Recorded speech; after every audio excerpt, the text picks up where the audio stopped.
नमस्कार। आज मैं फिर आपके सामने अपराध की एक और घटना लेकर आया हूँ। घटना तो 2-3 साल पुरानी है, लेकिन इसका रिजल्ट हालिया है, 2-3 दिन पहले का। राज्य वही मध्य प्रदेश, जिला भोपाल। भोपाल शहर के कटरा हिल्स थाने पर 6 दिसंबर 2021 को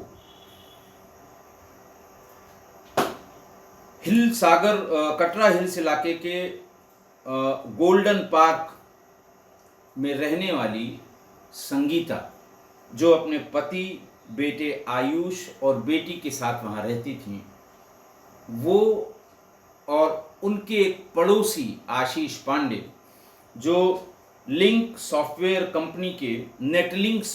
कंपनी के इंजीनियर थे, ये दोनों दिन में कोई 3:30 बजे थाना कटरा हिल्स पर अपनी गाड़ी से पहुंचे। इंस्पेक्टर के बारे में जानकारी की। इंस्पेक्टर थाने पर मौजूद थे। इंस्पेक्टर साहब से उन्होंने कहा कि मुझे इंस्पेक्टर से बात करनी है। इंस्पेक्टर आए और इंस्पेक्टर से बातचीत की और उन्होंने ये कहा, संगीता ने ये कहा कि मेरे पति धनराज मीना की लाश मेरे कार की डिग्गी में है, और ये भी कहा मैंने और मेरे प्रेमी आशीष पांडे ने, इन दोनों ने मिलकर मेरे अपने पति की हत्या कर दी है। अब आप सोचिए कि 2 कातिल एक लाश गाड़ी में खुद चलाकर और थाने पर पहुंचकर ये कह रहे हैं कि साहब लाश आपके सामने है और हत्या मैंने की है। खैर, सनसनी मच गई। थाने कैंपस में ये बात सुनते ही जो जहां से आया वो देखने के लिए आ गया। डिग्गी खोली गई। डिग्गी में एक लाश थी, जिसके चेहरे को बुरी तरह से क्षतिग्रस्त किया गया था। प्राइमा फेसी ही लग रहा था कि गला दबाकर हत्या की गई और उसके बाद चेहरे को बिगाड़ा गया। डिग्गी में तमाम खून भरा हुआ था। पूछा गया कि आखिरकार ऐसी क्या बात हुई थी, आखिरकार ऐसी कौन सी बात हुई थी। सबसे पहले पुलिस ने उस लाश को कब्जे में किया, पंचनामा उसका भरा, पोस्टमार्टम के लिए भेज दिया। पूरी जो फॉरेंसिक साइंस की यूनिट होती है डिस्ट्रिक्ट की, भोपाल की, वो वहाँ पर आ गई और जितने फॉरेंसिक एविडेंस कलेक्ट हो सकते थे वो सारे फॉरेंसिक एविडेंस कलेक्ट किए गए। दोनों से पूछा गया। दोनों बहुत बेलौस होकर, बिना डरे हुए, उन्होंने अपनी प्रेम कहानी बतानी शुरू की।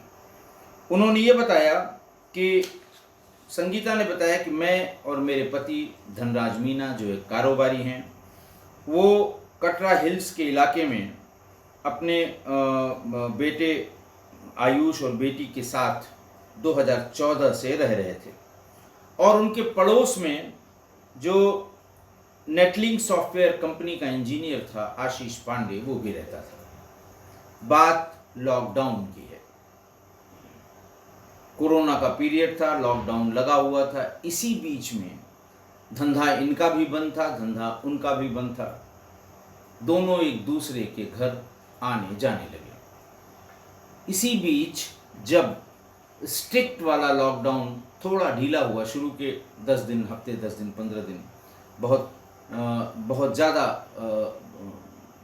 ज़्यादा कठोर तरीके से आना जाना और काम करना रोका गया था। जब थोड़ा हल्का फुल्का काम धाम शुरू हुआ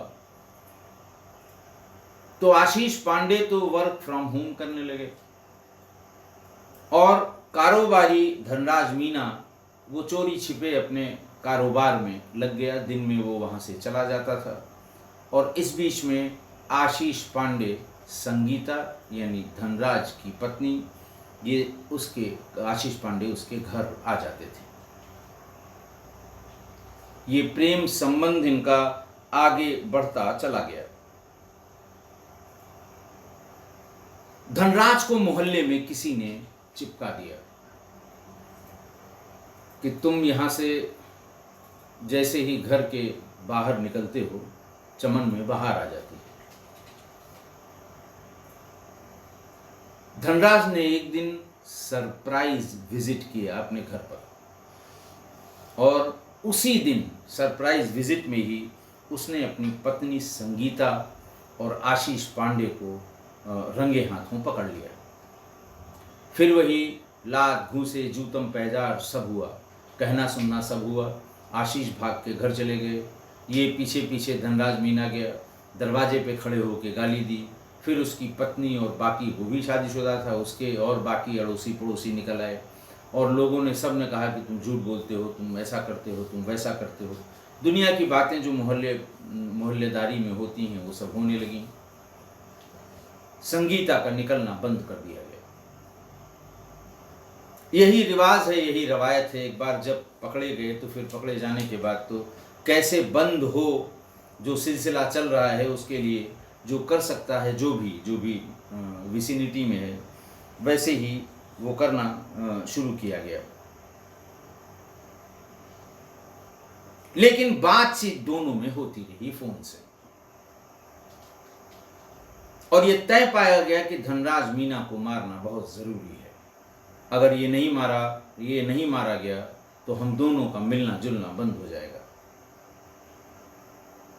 तमाम उसके तरीके ढूंढे गए, तमाम जो सोशल मीडिया पे या तमाम जो क्राइम के सीरियल्स हैं उनका हवाला दिया गया, और फिर ये तय पाया गया कि संगीता ही इसमें लीड ले सकती है, या संगीता ही इस काम को अंजाम में दे सकती है अपने पति को मारने में।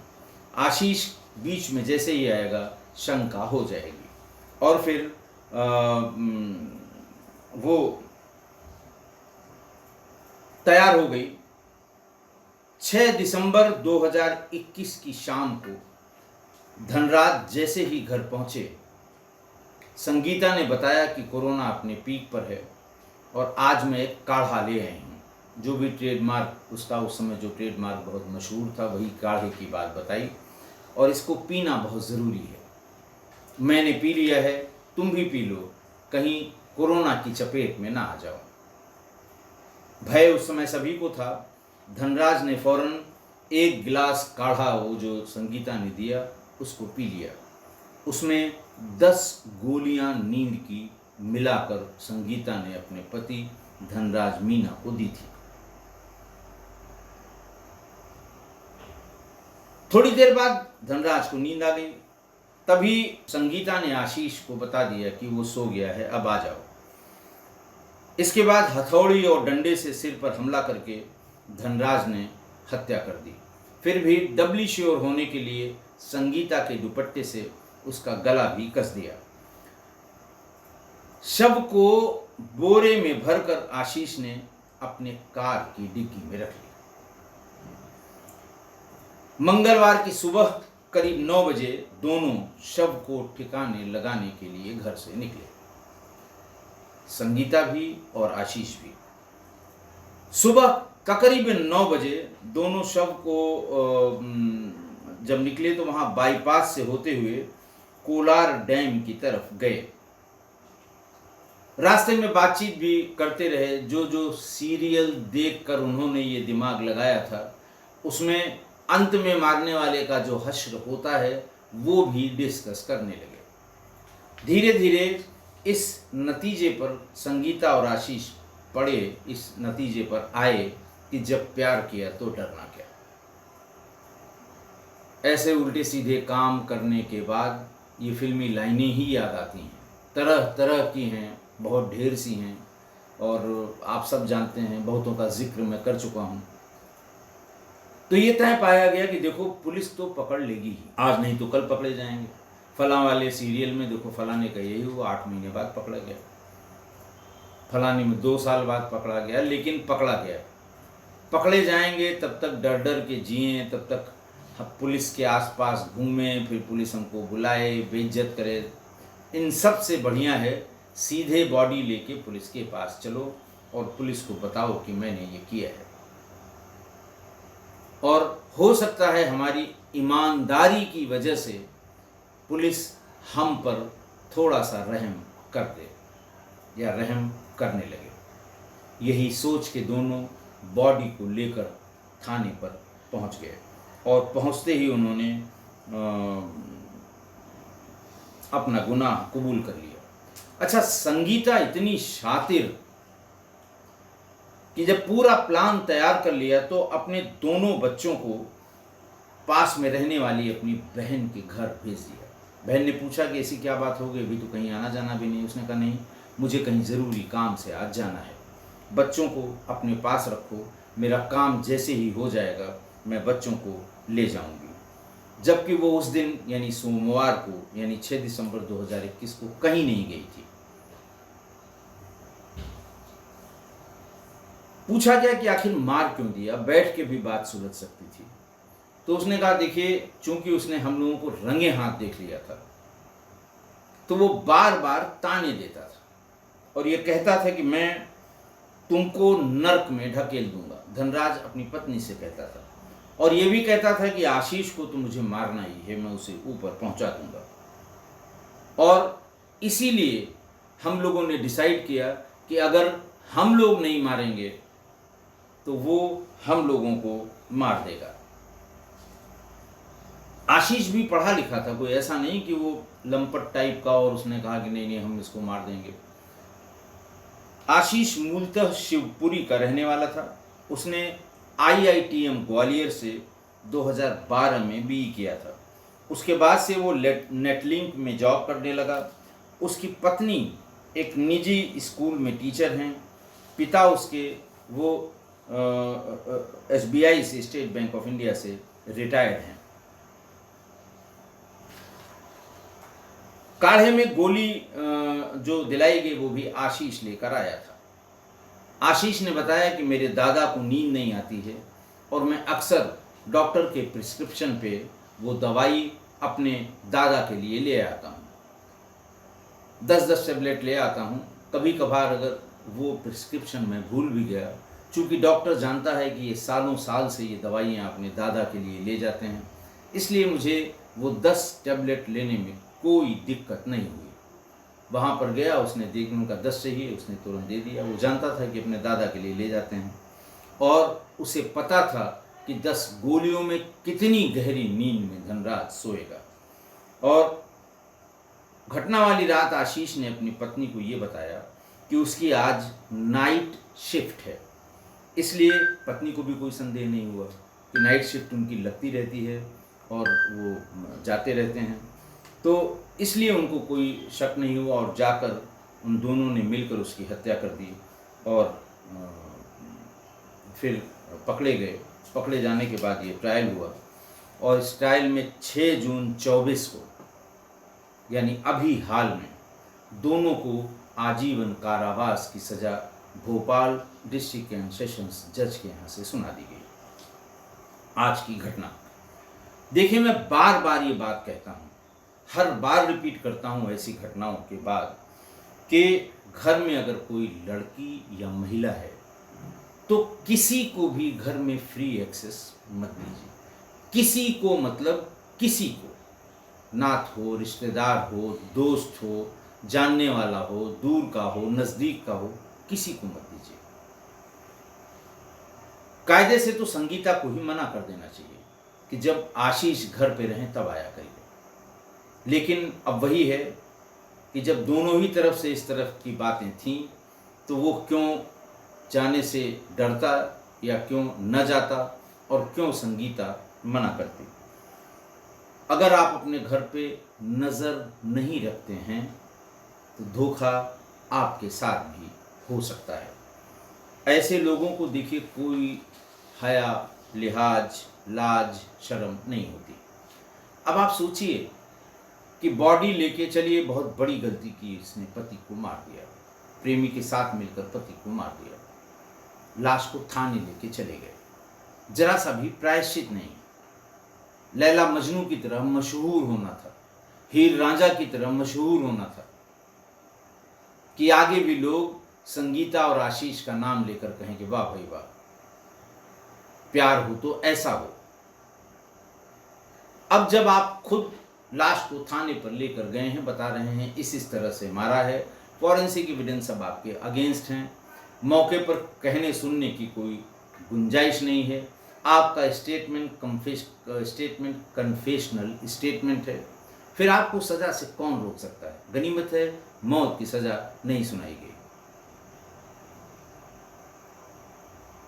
भाई ये मान लिया था कि पुलिस अंत में पकड़ ही लेगी, बॉडी कहीं बरामद होती, कहीं फेंकते, बरामद होती, 4-6 घंटे या 4-6 दिन 10 दिन पहचान में लगते, पहचान हो जाती, पूछताछ शुरू होती, मोबाइल और सीडीआर देखे जाते।